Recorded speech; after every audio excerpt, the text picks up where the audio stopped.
ভাববে তোমার জন্য এত, তোমার বাবা মাও তোমার জন্য এত ভাববে না।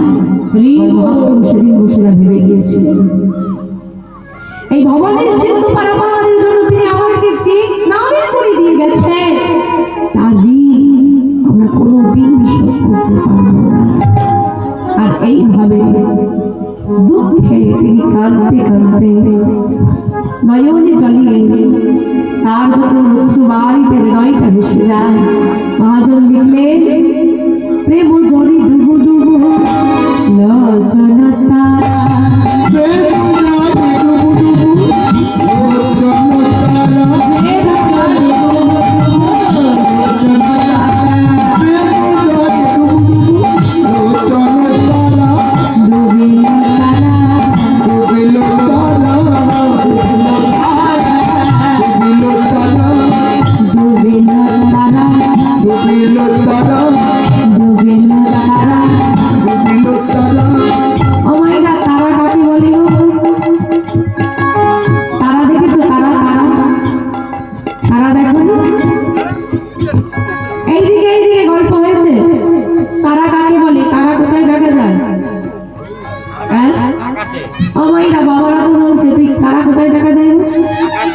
আকাশে তারা থাকে না।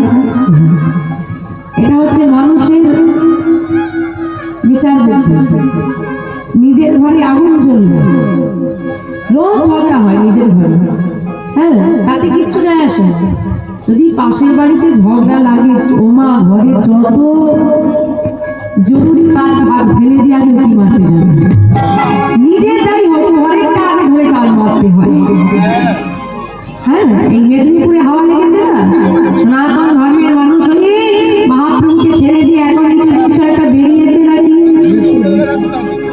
না, পিতা না ছাতা না মাথা যেমন একটা বেরিয়েছে, মানে ডুপ্লিকেট বাবা বেরিয়েছে। হ্যাঁ, মানে নিজের বাবাকে আর পছন্দ হচ্ছে না, তা পরের বাবাটাকে বেশি ভালো লাগে, তার কাছা ধরে টানাটানি করছে। ভুলে গেলে কি হবে? শ্রীমদ ভাগবত গীতার কর্মযোগে বলেছেন নিজ ধর্মের মৃত্যু সেও পরধর্ম ভয়াবহ। যারা এখান পর্যন্ত আমার কথা শুনতে পাচ্ছেন এখনো যাননি তারা বেঁচে গেছে, আর যারা গিয়েছে তাদের শেষ হাল কি হবে তাদের কোনো নিজেদেরও ধারণা নেই।